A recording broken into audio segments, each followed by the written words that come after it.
One of the most powerful men in the automotive world just broke his silence. The CEO of Porsche, a brand worth billions, publicly acknowledged a British mechanic working out of a modest garage, not a rival manufacturer, not a racing team, a YouTuber, and somehow that single statement managed to anger Bugatti, a company that sells cars for $3 million. What exactly did he say? And why does it matter so much to the people at the very top? His name is Matt Armstrong, and he was never supposed to be in this conversation. He didn't go to an elite engineering school. He didn't come from money. He grew up in Northamptonshire, England, a county most people wouldn't find on a map without help. While other young men were dreaming about owning supercars, Matt was already underneath them, learning, breaking things, fixing them, getting his hands dirty in a way that the automotive industry's marketing departments would never photograph. He started small, a modest garage, basic tools, the kind of workspace where the floor is permanently stained with oil and the lighting is never quite good enough. Nothing about it screamed ambition. Everything about it screamed obsession. What Matt figured out, almost by accident, was a content format that the car industry had spent decades trying to prevent. He started buying wrecked supercars, salvage title vehicles, cars that insurance companies had written off as total losses, a Lamborghini with a crushed front end, a Ferrari pulled from a flood, vehicles that dealerships would never let a camera crew near under normal circumstances. And then he rebuilt them, on camera, with no script, no sponsor telling him what to say, and no filter on the parts that went wrong. That last detail is the important one. Most automotive content is controlled. Press cars come with conditions.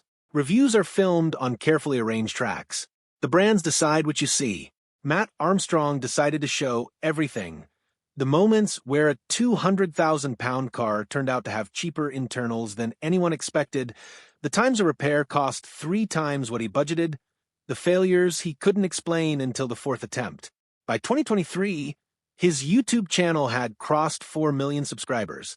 Individual videos were pulling 10, 15, sometimes 20 million views. But the raw numbers only tell part of the story. The audience he built wasn't teenagers watching for entertainment. His comment sections filled up with people who owned Porsches, people who had standing orders at McLaren dealerships, people with enough disposable income to actually buy the cars he was taking apart. These weren't passive viewers. They were active consumers, and they trusted Matt Armstrong's opinion on a vehicle more than they trusted the brand's own press release. That is a problem for an industry built on controlled narratives. Here's what we want to know, and we genuinely want your answer in the comments. Do you think a CEO publicly acknowledging a YouTuber is a sign of real respect? Or is it just a calculated PR move to stay relevant? Tell us what you think, because the answer changes everything about what comes next.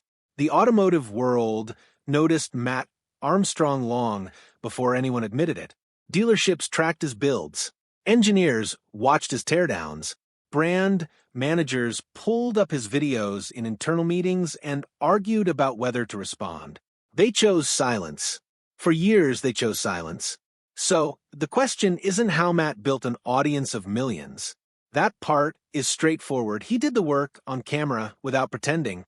The real question, the one nobody in a boardroom wanted to answer out loud, is why one of the most powerful CEOs in the entire industry finally felt the need to say something.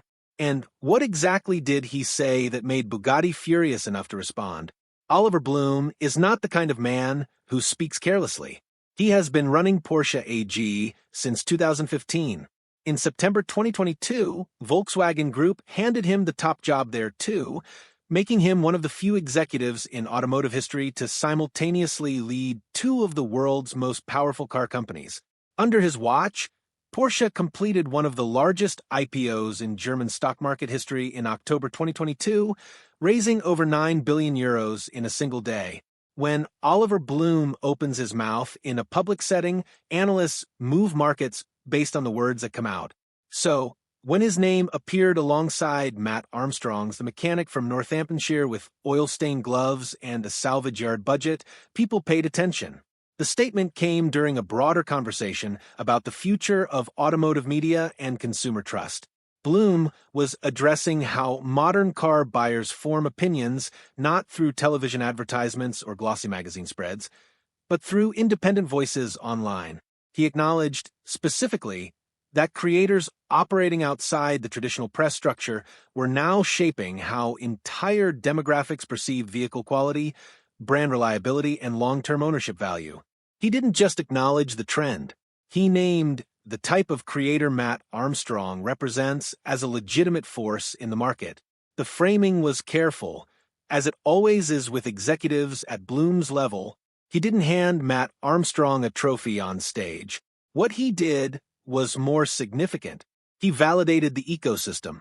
He told the room, and through the room, the world, that independent restoration content, transparency-first automotive media, and creators who show the inside of a car without permission were now factors that a company like Porsche had to take seriously. For context, Porsche's marketing budget runs into the hundreds of millions of dollars annually. They have entire departments dedicated to brand perception. They work with some of the most expensive advertising agencies on the planet. And yet, the CEO stood in front of an audience and acknowledged that a man rebuilding wrecked cars in a modest English garage was moving the needle on consumer trust. That is not a casual comment. That is a signal. In the automotive industry, signals from the top filter down fast. Dealerships notice. PR teams shift strategy. Brand managers start asking different questions in their Monday morning meetings. Blume's words carried weight precisely because he chose to say them at all. In an industry where silence has always been the preferred response to uncomfortable disruptions, the statement seemed measured, deliberate, the kind of thing a man says when he has already decided which side of history he wants to be on. But not everyone in the industry received it that way. What Bugatti sells is the feeling that their machines exist in a category beyond human explanation. The Chiron, their flagship hypercar, starts at around $3 million. The Chiron Super Sport pushes closer to $4 million. The recently revealed Tourbillon will ask buyers for $5 million before options. At those price points, you are not paying for transportation. You are paying for mythology. The mythology works like this. Bugatti engineers are geniuses operating at a level ordinary mechanics cannot comprehend. Their quad-turbocharged W16 engine, 16 cylinders arranged in a W configuration, is assembled by hand in Molsheim by a single technician who signs their name to every unit they build. The factory tour is invitation only.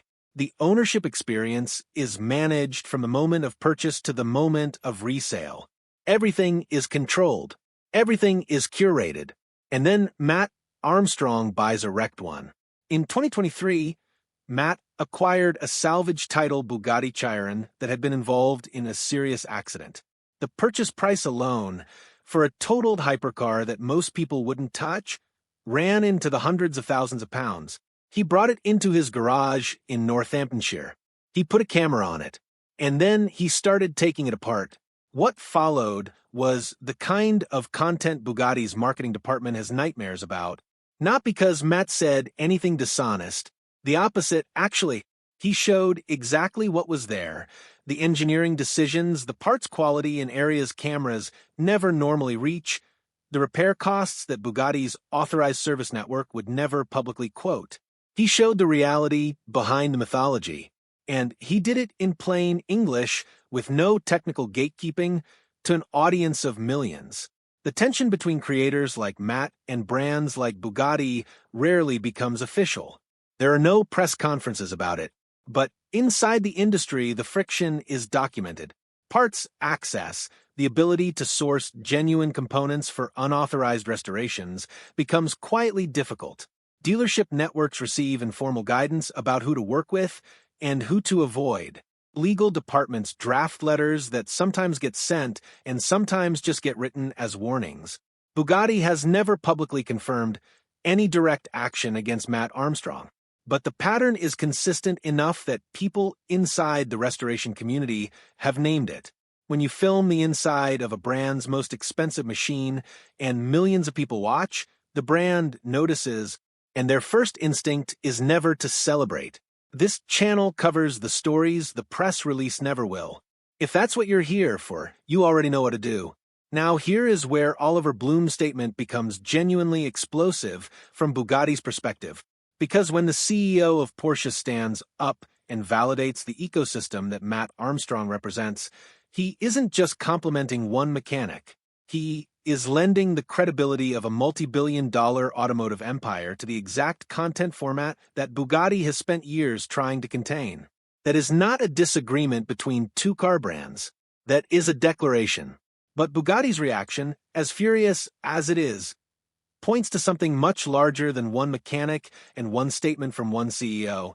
There is a war happening inside the car industry right now. A structural, fundamental conflict over who gets to control information.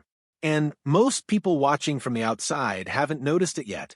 For most of the 20th century, car manufacturers held one advantage above all others. They knew what was inside their vehicles. You didn't. That gap between what the factory knew and what the buyer could find out was not accidental. It was engineered. Authorized service centers existed not just to fix cars, but to control who fixed them and what information came out of that process. Mechanics who worked on high-end vehicles signed agreements that restricted what they could share publicly.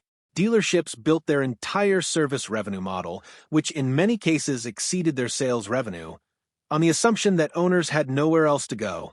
In 2019, the independent auto repair industry in the United States alone was valued at around $64 billion. A significant portion of that money flowed through manufacturer-controlled networks, specifically because independent mechanics lacked access to proprietary diagnostic tools, official parts channels, and technical documentation. Then the cameras turned on. Post-2020, a wave of mechanical transparency content exploded across YouTube. It wasn't just Matt Armstrong. Channels like Rich Rebuilds, focused on salvage title Teslas, were pulling millions of views by showing electric vehicle internals that Tesla's own service network refused to discuss publicly. Sam Crack, another restoration creator, was documenting repair processes on exotic vehicles that manufacturer-authorized shops quoted at 3 and 4 times his actual cost. The pattern was consistent across every brand, every price point, every country. Consumer behavior shifted in response. Carfax searches became standard before any used car purchase. Salvage title vehicles, once considered untouchable, developed an entire secondary market of informed buyers who watched restoration content and understood exactly what they were getting. Independent mechanics started gaining the kind of credibility that previously only dealership badges could buy. Think about the last time you trusted a review from a real person over a brand's own advertisement. That instinct you felt, that quiet preference for someone who had nothing to gain from lying to you, that is exactly what this fight is about. It isn't technical. It's about trust. And trust, once it moves, doesn't move back easily. When Oliver Blume stood up and acknowledged this ecosystem, he wasn't being generous. He was being honest about something his industry had already lost control of. The wall between manufacturer knowledge and public knowledge was cracking, and a Porsche CEO admitting it out loud meant the crack was now too wide to ignore. So, if transparency is genuinely winning, if independent creators are reshaping consumer trust at a scale that forces billion-dollar CEOs to respond, then why are some of the most powerful automotive brands on the planet still fighting it with everything they have? The automotive world has split into two camps, and the divide is becoming impossible to ignore. On one side, brands that decided to work with the new reality. Porsche started offering media vehicles to independent creators with no editorial conditions attached. Ford invited YouTubers with mechanical backgrounds to product reveals alongside traditional press. Hyundai and Kia began actively engaging with restoration communities online, understanding that a positive teardown video was worth more than a 30-second television advertisement to their target demographic. These brands made a calculation. Transparency was coming whether they invited it or not. Better to be part of the conversation than to be the subject of it. On the other side, brands that hardened, Certain ultra-luxury manufacturers began quietly pulling press access from outlets that had featured unflattering restoration content. Parts availability for independent mechanics working on high-end exotics became selectively difficult in ways that weren't written down anywhere but were understood clearly by everyone in the community. One well-documented case involved a creator who filmed a restoration exposing significant build quality inconsistencies on a vehicle retailing above $200,000. Within 60 days, their previously warm relationship with that manufacturer's PR team went completely cold. Nobody issued a statement. Nobody had to. Matt Armstrong sits directly at the fault line between these two camps. He is skilled enough that the industry cannot dismiss him as an amateur. His technical knowledge of vehicles worth more than most people's homes is documented across hundreds of hours of footage. But he is independent enough that no brand can control what he says when the camera is running. He has no ongoing sponsorship relationships with manufacturers, no long-term press agreements to protect, no loyalty to preserve. That combination, competence plus independence, is not a content strategy he designed in a boardroom. It's a structural advantage that brands cannot buy their way into or lawyer their way out of. And here is the sharpest observation in this entire story. The brands most furious about Matt Armstrong are not the ones with the best cars. They are the ones whose reputation most depends on nobody looking too closely at what's actually inside. Matt Armstrong is still looking, still filming, and what he is working on next may be the most controversial build he has ever attempted. Matt Armstrong is not slowing down. He is accelerating. In 2024, he expanded his Northamptonshire facility, bringing in specialized equipment that previously only manufacturer-authorized shops could access. He added staff. He took on builds of increasing complexity and increasing controversy. Each project pushed further into territory that brands would prefer remained unexplored. He has been publicly clear about his direction. In multiple interviews and in his own videos, Matt has stated that he has no interest in becoming a brand ambassador, no interest in softening his content to protect relationships with manufacturers. His position is simple. He buys the car, he films the car, he tells the truth about the car. The audience decides what that truth is worth. That stance has not made his life easier, but it has made his channel something that money alone cannot manufacture, genuinely trusted. By early 2025, Matt Armstrong's channel was consistently ranking among the top automotive channels globally by engagement rate. Not just views, engagement. Comments, shares, return viewers. The metrics that advertisers and, more quietly, manufacturers use to measure real influence rather than passive consumption. He is currently working on builds that people inside the industry are already discussing in private. The details are not fully public, but the pattern of his career suggests that whatever comes next will be something a brand's legal department will read about before their marketing department does. Now step back from Matt Armstrong entirely for a moment. This story was never really about one mechanic from Northamptonshire. It was about a fundamental shift in who gets to define value. For a century, car manufacturers decided what their vehicles were worth, through advertising, through controlled press, through authorized narratives. That system is breaking, not because of one YouTube channel, because trust itself has relocated. When a mechanic's teardown video carries more weight with a buyer than a manufacturer's official specification sheet, the industry has already changed. Oliver Blume's statement didn't cause that change. It just became the first official acknowledgement that the change was real. The press release didn't win. The garage did.